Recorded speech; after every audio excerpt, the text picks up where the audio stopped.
Thanks, Jeff, for joining us today for this part of our Power Up series. I'm really excited to be the host for this event, even though Jeff is the star. I'm Chris Corcoran. I'm the department head for data analytics and information systems at the Huntsman School. Jeff is a great guy, so it's a real honor for me to be able to host this event and turn the time over to him in just a minute. I'll just say a couple quick things about Jeff. He's from Pocatello. He went to the real Highland High School. I know people from Utah think Highland High is down in Salt Lake City, but he went to the actual Highland High up in Pokey. He came down to Utah State, got his degree in accounting, his bachelor's degree in 2002. His wife went to Idaho State, so I'm not going to ask him if he's a true Aggie, but maybe he can address that off the bat. After Utah State, he actually got his master's in professional accounting at Weber. He's worked at Ernst & Young, Pilot Flying J. He was a CFO for Pilot Thomas Logistics, and he's been in his concurrent position now for a few years as executive vice president and CFO at Savage Services. I'll just say this about Savage because I was able to go down with a small group from Huntsman to visit a few months ago, back when we could actually visit face-to-face before the COVID pandemic kind of blew things up. We just had a great time down at Midvale, their Midvale facility. Jeff is a great host. He was just really gracious, and he specifically gathered together a bunch of Aggies that are working down at Savage with him, and we had a great time with them. Just a really impressive facility, an impressive company. For those who maybe haven't looked this up before patching into this Power Up, they're a transportation logistics company that provides services for oil, agriculture, mining, chemical, production, and so on. And I think through this pandemic, even people who are not familiar with supply chains have gotten a little more familiar with how important that is to have good supply chains for the things that we rely on to function. And so it just is an impressive company. And actually, I think Jeff acknowledged this when we were down there. They fly a little bit under the radar in Utah, but they're actually one of the largest companies in Utah in terms of the number of individuals they employ. And I'll just add one more thing before I turn the time over to Jeff. I personally was just super impressed with the atmosphere when we visited at the Savage office, the Savage offices in Midvale. There just was a lot of positivity, a lot of camaraderie. I mean, they're clearly a group that they enjoy working together, and they enjoy the work that they do as a part of Savage. And so I'll just put a pitch into our students that for our qualified students, you really ought to take a good look at Savage. They are a great company to work for, and Jeff is a very positive presence down there.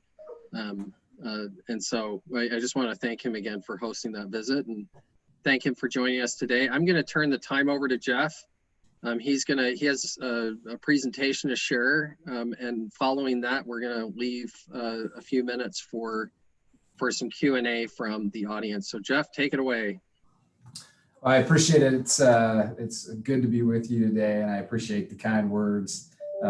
It's odd to be not being able to do things face to face. We actually had a meeting scheduled to bring students down here to Salt Lake and tour our offices. So we're hoping that this can stand in as a little bit of I'll call it a commercial about our company.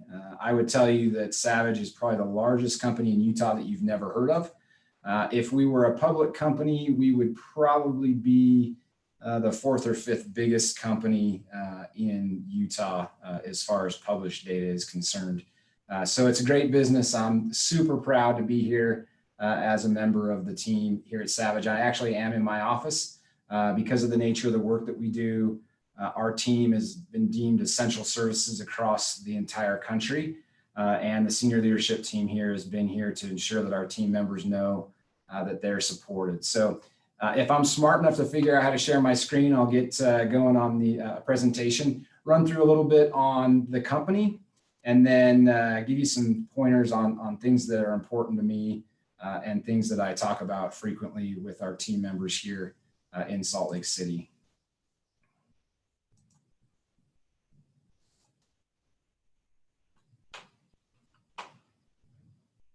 All right, it says I'm sharing my screen, but I got to figure out if I'm doing this right. Yeah, I can see it, Jeff. Awesome. You've mastered Zoom. Unfortunately for us, we don't use Zoom here. We use Microsoft Teams, so I'm not as adept as I should be here. So, but as I mentioned, or Chris mentioned specifically, I grew up in Pocatello. I'm very proud of that. I haven't lived in Idaho for probably now, let's see, 23 years. I married my high school sweetheart. I am a true Aggie, but fun fact about me, she is the only person in my life that I have ever kissed outside of my parents, I guess. So I have been very, very committed to the same person for a very long time. You might be able to see behind me on the screen pictures of my kids. I have a 17-year-old son, a 14-year-old daughter, and a 12-year-old daughter. We made a mistake of having a son first. Daughters are way easier and more responsible. So if you have any influence on that as you grow your families, definitely go with the girl first. Savage is a company that was established in 1946. We're still owned by the same owners, the same family since that time. It was started by a single individual with his father, and then 2 additional brothers came into the business. And as I mentioned, the business is owned today by the descendants of both Luke, Neil, and Kenneth Savage today. So we have what we call a cultural constitution. It is our vision and legacy.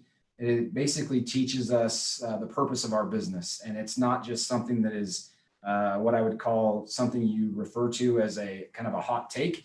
It's actually something that we talk about and live by on a day in, day out basis. We're extremely long-term investors in our businesses. And as a result, we think generationally as opposed to quarterly. We're still private, which makes my job a ton of fun because I don't have to deal with anything from a public perspective. We run 3 businesses. We have an agricultural business that we'll walk through a bit, what we call our energy and chemical business and environmental business. The agricultural business is headquartered in Kansas City. The energy and chemical business is here in Midvale, as is the environmental business. And we believe our purpose is to enable our customers and our partners to feed the world, power our lives, and sustain the planet. And we help that process, as you'll see as we talk through each one of our individual businesses. We have over 4,000 team members and 200 locations. You can see most of our locations are either in Mexico, Canada, or the US. We do operate 2 operations in Saudi Arabia and have consulted all over the world. Again, I suspect we're one of the bigger companies that most have not interacted with because we are business to business 100%. We don't do any consumer facing work in our transportation and logistics businesses. These are some of the customers that we serve. You'll recognize many of the names, Kellogg's on the agricultural side, many of the large industrial chemical companies, refiners, work with all of the Class 1 railroads. And really our job is to, generally speaking, move and manage critical materials. Most of the materials we don't own. We do own our grain, but many of the things that we move in the other businesses, we do not own or take title to. As I mentioned, we run 3 businesses, 3 large businesses. This is our first business that's known as the Bartlett business. It's the agriculture business. We are the largest supplier of corn to Mexico.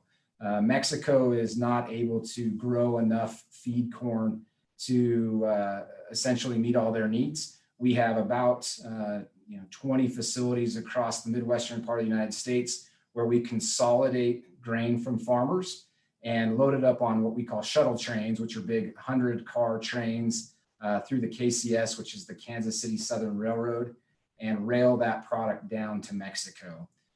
We buy a lot as a society here in the U.S., a lot of things from Mexico, call it avocados, strawberries, etc., because their climate is more really capable of doing that, and we send grain to Mexico. This is a business that's been owned by a family for 112 years. We did a transaction with them in 2018 to add this business to our portfolio, and it's been a great business for us. We feel very strongly that as long as there are human beings on earth, there's going to be a need for food, and people have to eat. So it's one of the reasons why in a generational business, we're so passionate about serving the agricultural community. Our energy and chemical business is the legacy Savage business. This is the business that was started in the 1940s. We do a lot of truck transportation, rail services, where we're moving product from rail cars to trucks. And then we're also in a number of refineries and petrochemical facilities where we're moving products within the actual refinery or petrochemical plant. A lot of activity for us, obviously in the Houston area, Louisiana, given the number of facilities that are there. And then finally, our business in the environmental side, we move and manage hazardous materials, processes that are essentially critical to ensuring that business continues. Just like we have a high bias for people needing to eat, we have a pretty high bias for the fact that people are going to continue to make messes. And as a result, that's why we're in the environmental business, and a business that kind of an order of magnitude is significantly smaller than the other two businesses that we run, but is an area of growth. And as regulation increases and the need, frankly, for cleaner water and removal of products that are harmful, we expect this to be a business that we will grow going forward. As we get into a little bit more about what I'd like to talk about today, focusing on the idea of owning your career. I've been incredibly blessed during my career to be able to have some great opportunities at a relatively young age. I'm going on my 8th year combined as being a CFO in businesses that are both been very large. And I attribute a lot of that opportunity to conscious decision making and things that I did to try and get to my goal. And one of the things that I think a lot about is the fact that because I get excited to go to work, I love what I do, it doesn't feel like a job. Like I'm excited on Sunday night when I know that we've got a big project or a big activity or a big acquisition or a big financing that we're doing, because I'm doing something that I've kind of grown up thinking about doing ever since I graduated from college. And as Steve Jobs says, he says, the only way to do great work is to love what you do. And I think that loving what you do is key to having a successful career. And it's one of the things that frankly is going to allow an individual to feel like they have 100% ownership of their career. So the 3 things that I think a lot about to help me on that path that we'll talk through are, number 1 is engage in a constant self-discovery, which I look at as just constantly learning about yourself. For me, a lot of that learning came from moving all over the country. I've lived in Tennessee, I've lived in Texas, both for work and for religious services, and also in Idaho and Utah. And you learn something new when you get put in uncomfortable situations. Conscious decision-making is something that we'll talk about, which is critical from my perspective. I think that we should do nothing without actually thinking through what we're doing. Because it becomes very easy in the world just to kind of go with the flow. And then finally, engaging in a process of continuous learning by asking a lot of questions. And as someone who might be new in their career, everyone expects you to ask questions and doesn't get annoyed with that. As we talk about self-discovery, I tell my team members quite frequently to think about their DNA. I think there are a lot of things that are hardwired that are just not changeable, that have a significant impact on how well we do in our career.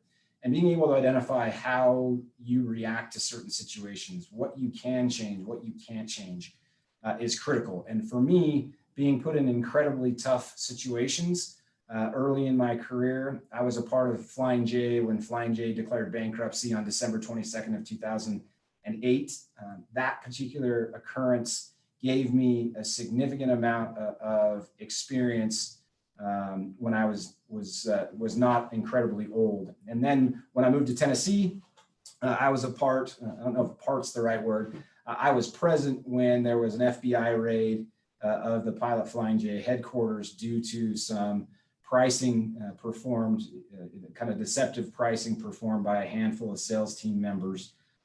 And I can tell you that seeing people in FBI coats rolling into your office is one of those experiences that causes you to examine your DNA. You know, what kind of things make me tick? How am I going to react to strange situations? And for me, it helped me realize that I was able to do hard things. The last bullet I want to point out there, though, is this avoiding comparisons to others. This is something that I've had to learn in my life. I am not even close to as smart as Bill Gates. You know, I grew up in Idaho. That put me behind from a smartness perspective from the get-go. But comparing myself to Bill Gates is just a futile thing to do, because it's not going to create anything but hardship. And once you realize that, you know, there are certain things that are going to make you happy and make you tick, there are certain things from a work perspective that you're going to be more capable of doing than others. I will fully admit that I'm not a marketing guy. I do not like pretty pictures. My assistant helped me find some of these things like the magnifying glass there. I'm a spreadsheet guy, and unfortunately spreadsheets don't work very well when it comes to delivering presentations. But I understand and know how I can surround myself with other people who have those skills to be successful. And you know, one of the last things that I'll say on this is don't be afraid to be bad at something, because it's a skill. It's something that you'll learn very quickly, that you need to have other people around you to help you get better at those things, or even to perform those tasks throughout your life. As I mentioned, conscious decision-making has been critical for me in my career. I've not gone into any position or any role inside of a company without knowing exactly what I was trying to learn, and taking every experience and creating that as a learning experience so that I was able to get the exposure and the experience that I wanted. It didn't always work out perfectly, but if I wanted to learn about how to do a financing or how to issue a term loan B, I would ask the CFO that I reported to in one of my prior lives and said, hey, can I participate? Can I help? Can I just carry the bags? Can I just go on the trip to learn and hear the words? So much of business success is being comfortable with the acronyms that people that know the industry really talk about. That's actually one of the things that I've learned in my career, is confidence in knowing what people are talking about is critical in feeling confident in being able to be successful in the role. And I want to also focus on item number 4 on the slide. I'm a planner, constantly planning. It makes me a very, very non-spontaneous human. So, you know, don't come over to my house at 9:30 and say, hey, let's go out and have a party, because that's just not how my brain works. But the ability for me to plan and then scrap the plan if something doesn't work, or replan, and scrapping that plan is how I'm able to take the way that my brain works and make it be successful in business. So I've learned that I'm not spontaneous. I've learned that I'm much more comfortable with a plan. And as a result, that's how I've been able to run businesses in my own kind of circumstances to be successful, given the way that my DNA is set up. And then finally, be around the hoop. Call it right place, right time. Be somewhere where good things are happening. You know, I had some tough experiences in my life, but because those businesses were both growing businesses that encountered some issues, I got exposed to a lot of things very, very young. And if you're not in an environment that's growing and that's exciting, it's tough to be able to get upward mobility or upward opportunities. In businesses that are kind of in maintenance mode, it's really tough to get exposed to being in the right place and the right time, because there's not much that changes. And that's not, for me, that just doesn't work with my DNA. I got to constantly be in growth mode, got to constantly be in looking for efficiencies mode. Maintenance mode doesn't work, but that doesn't mean it's bad for me. It just means that it doesn't work for the way that I'm hardwired. Somebody else may enjoy that, and there's nothing wrong with it, but you have to understand what makes you happy and what's going to drive success in your career. And I learned very early on that maintenance mode was definitely not for me. Finally, as we think about, you know, what the most important part of owning your career is learning on a daily basis. I call it insatiable curiosity. Most of you have grown up in an age where you can get any answer to your question immediately through Google. I'm not, the internet, I learned how to type in my freshman year of college because I was typing my girlfriend, who's now my wife, via kind of like email. There was really not fast enough internet connections. Google hadn't really gotten going. So I had to look stuff up in encyclopedias for probably the first 20 years of my life. Now I use Google probably 100 times a day on my phone or in my office if there's anything I want to learn about. If I'm reading the Wall Street Journal and there's a topic that I don't understand, always diving into Google to try and teach myself what it is. Obviously, you have to be careful about the sources because everything you read on the internet clearly isn't true. But that insatiable curiosity to constantly teach yourself things that you don't know about is an excellent way to own your career and help you guide your path. As I mentioned, most of you will probably be relatively young in your career. I call it use the I'm new card, which is basically asking a lot of questions that are prefaced with, hey, I just got here, or hey, I don't really understand the business very well. Could you help me? And generally people in business are going to be very, very open and very helpful towards those that they know have that curiosity. And it helps people develop confidence that you're willing to do the hard things to learn and to be better in the job. And finally, from my perspective, don't ever stop learning. Like I said, I've been a CFO now for almost 8 years. I still have a stack of books that I try to read on a regular basis to try and learn things that I just don't know about.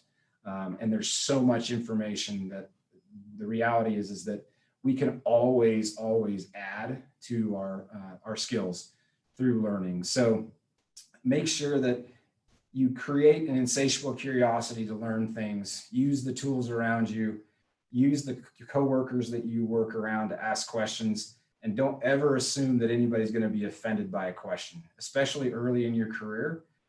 People expect you to ask. And finally, never ever stop the process of learning, no matter how tenured you are in your career or how long you've been doing a particular process or task. Finally, as Confucius says, choose a job you'll love and you'll never have to work a day in your life. And there are hard things in business, and we spend a tremendous amount of our awake time at our jobs, our places of employment, or our businesses from an entrepreneurial perspective.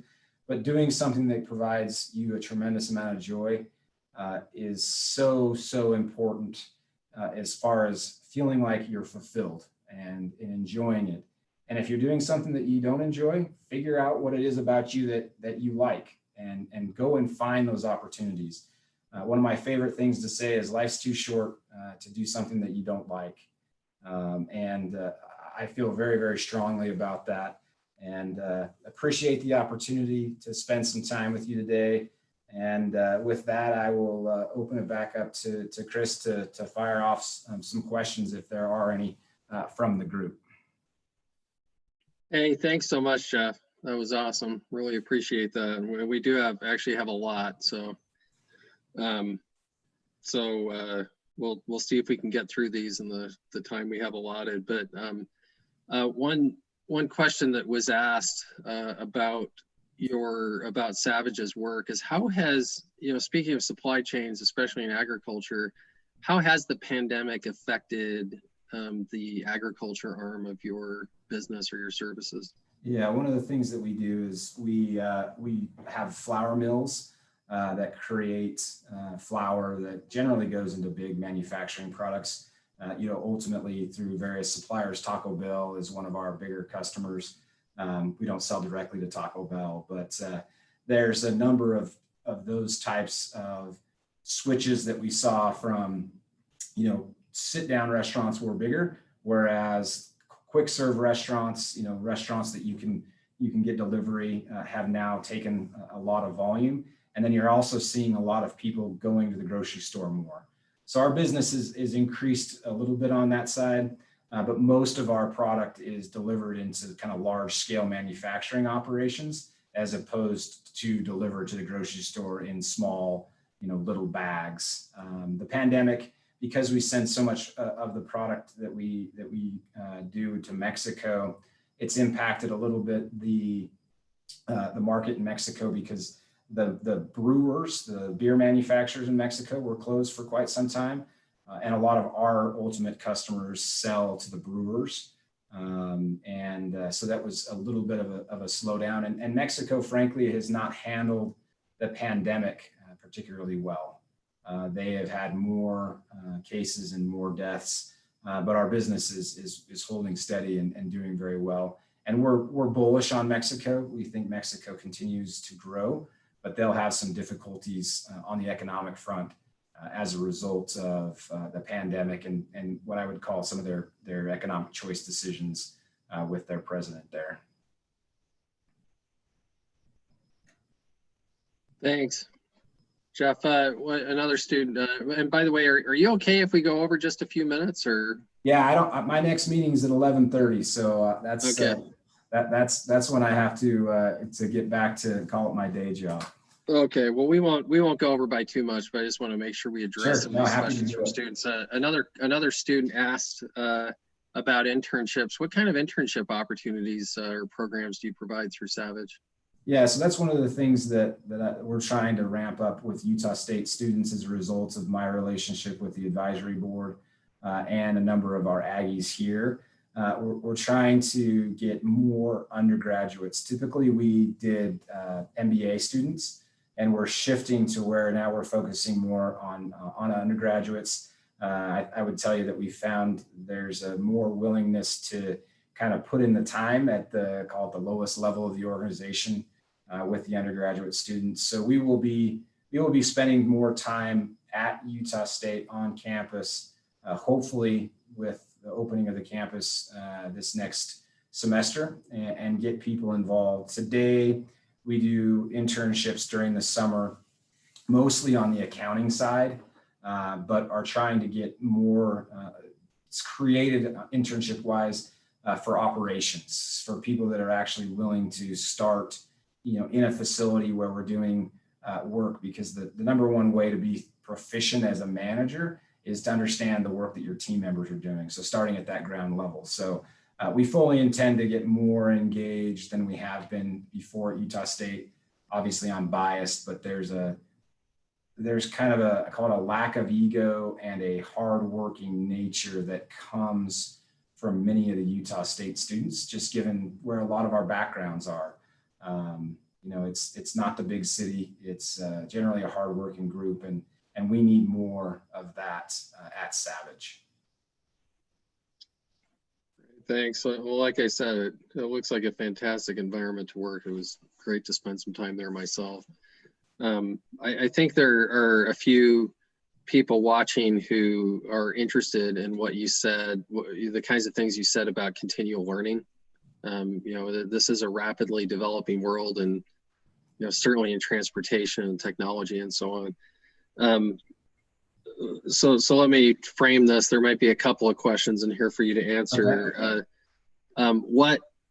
I guess one question to maybe frame this, if you want to start out by talking about something that you felt like you had to learn about when you joined Savage, that maybe had to do specifically with your company, and how you actually went about digging in deep. But in addition to that, if you can maybe talk, take a step back and talk more generally about what motivates you to learn outside of the usual work that you do from day to day. Like, how do you stay motivated? What other resources do you use besides, like, say, Google and the Wall Street Journal?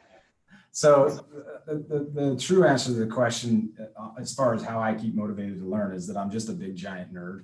I love leaving the office having learned or done something that I'd never done before, because I just feel like I'm growing when I do that. There's just this, for me, it's all about being better today than I was yesterday. And that's one of the key tenets of our business, and of what we call our vision and legacy. So for me, I've adopted that. And on a task level, I do read the Wall Street Journal cover to cover every day. So I'm an early riser. I get in, I try to get the Wall Street Journal read before the day starts. And for me, that just creates a proficiency in understanding what's happening in the business community. And as a result of reading the Wall Street Journal, there are things in there that I don't know. And so I'll go and I'll study, or I'll click on, something on the internet. So that has been something that I've done since, the very, very early stages of my career. As far as Savage and things I've had to learn here is, we didn't know anything about the grain business when we did the transaction with Bartlett in 2018. We knew about how to move and manage materials that were mostly on the petroleum side, but realized very quickly through talking to people in the industry that the similarities were there between moving and managing agricultural products as well as energy products.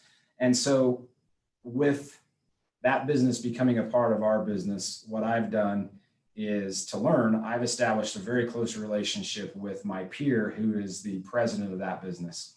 And I ping him probably 3 or 4 times a week after I've read a Wall Street Journal article that talks about Mexico, or a Wall Street Journal article that talks about the drought that occurred, in certain plants. And I'll just ask him questions and test my knowledge. And, we have a rapport now to where he doesn't get annoyed with the fact that I'm either texting him or calling him or shooting him an email. And in today's environment, again, Microsoft Teams has a chat function. So I use chat, I use text, I use email to constantly kind of glean information. And it's all about, for me, making sure I understand what drives the financial performance of that particular business for us. So long answer, but I would tell you, of all the things that I've done in my career that I think has been helpful to help me be a continuous learner about business, it's reading the Wall Street Journal. And I start my day earlier than most. I try to be in the office by 7 so that I have time that I can read it uninterrupted. So I would say I've made an investment in that in my career to make sure that I have that opportunity. I still read the paper version. Even though I'm a relatively young guy, there's just something about the feel of the paper. I delivered papers as a kid. That's how I earned money in Idaho. So I have some nostalgia for it, but that's been critical to me. And I would encourage anybody who doesn't do that, that's in business, to start to do it, because you'll undoubtedly learn things that you didn't know that'll be helpful for business. And I've found that thousands of times in my career. As you look back, I mean, it seems like one of the attractive things about working at Savage is that there are so many, different functions, so many different types of businesses that Savage supports. What was it that attracted you to Savage in the first place? I mean, how did you find out about Savage, and what was it specifically that brought you over? So I was recruited by Heidrick and Struggles, which is one of the big recruiting firms, to come to Savage from Texas, where I was the CFO of Pilot Thomas Logistics. I didn't know a lot about Savage other than when a lot of the Flying J issues happened in 2008, a number of team members came here to Savage. And so I knew it was a company that was family owned and that was always growing. And, you probably can tell I'm a little on the ADD side. I love to be constantly learning about new things. And as a result of learning new things, I quickly learned that Savage was involved in a number of different areas.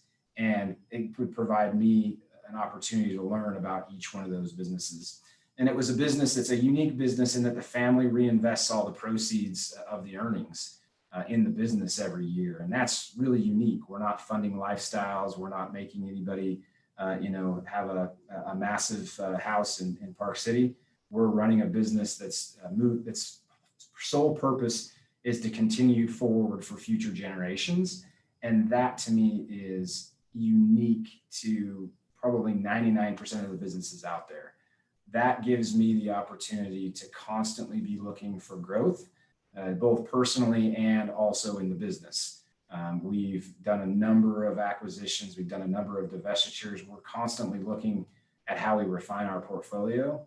And to be able to do that in an environment with no public shareholders and a family that's committed to reinvesting the proceeds is just, it's a 1 in a million type of opportunity. And even though it was a smaller business than the last one that I was the CFO of, it's now not in the 4 years that I've been here.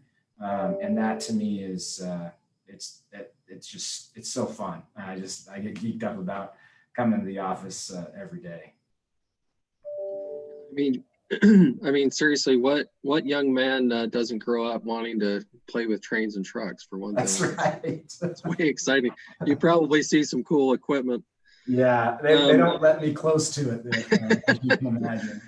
I'll just let me finish with one quick question, just so that we don't go too far over. Somebody else asked, and I've also been curious about this as well, because I was reading an article the other day about Nikola, the company in Arizona that is doing a lot of research and development and hydrogen power for long haul trucks. Yeah.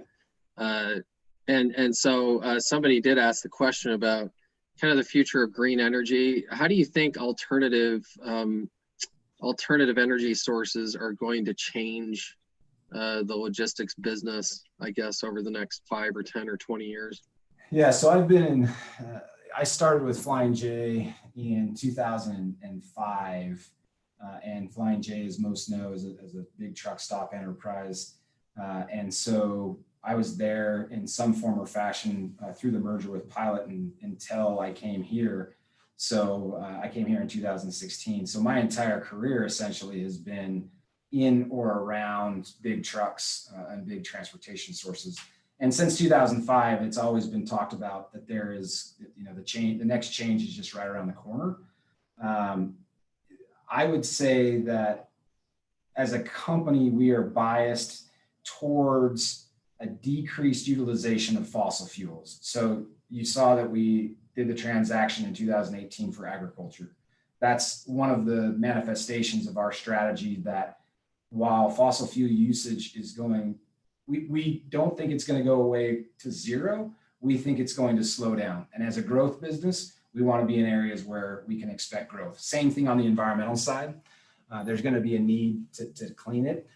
I think you'll see much faster adoption of cars on the electricity side than you will trucks on the diesel side. The amount of power that it takes to effectively, get a truck up to the proper speed and to haul the product is immense. Warren Buffett bought Pilot Flying J, or is in the stages of buying Pilot Flying J. He is an absolute long-term investor. They expect to lose volume a little bit over time, but I don't think you'll see a watershed replacement of diesel engines in the trucking industry for the next probably 10 or 15 years. I think throughout my career, call it another 20, 25 years, I think we'll always use some form of internal combustion, but we are, as a company, very biased towards that being a shrinking piece of the pie. Just think about all the things that has to transpire. I'm a cheap guy. I'm going to keep cars for 5 or 10 years before I ever convert to electricity, and think about all those kids' cars and things of that nature. So we believe utilization of fossil fuels will absolutely decrease. We've already seen it, but it won't be a flip the light switch and suddenly everybody's driving a Nikola. I think there's some pretty serious smoke and mirrors there, just from the frothiness of that valuation. I think the idea is great, but I don't know how a company that generates no revenue can be worth $33 billion on day one. That would get me fired if I bought that stock for our company. But it's an interesting, and look, I'm proud of the fact that the individuals that have started that company have roots in Utah. We have a lot of smart people that have done awesome things, and I'm excited to see where it goes. But I think it's going to take time. Well, thanks. Sorry, I editorialized there a little bit. No, that's what we love. I mean, we love getting some real world perspective. I'm going to hold off on buying too much Nikola stock then right now. Actually, I saw it went up to almost 100 and then back down to, I don't know, it settled back down. It's look, I'm not smart enough to be a stock picker. I love running businesses and seeing organizations get better. And I leave the picking of the stocks to the finance guys. I'm an accountant that's turned into a CFO. I didn't get a finance degree. Well, thanks so much. We Absolutely. really appreciate your time today. Yeah, Absolutely. great to have you here. Thank you, and best of luck. Thank you. Take care. We'll see you soon. Take care. Bye. Bye-bye.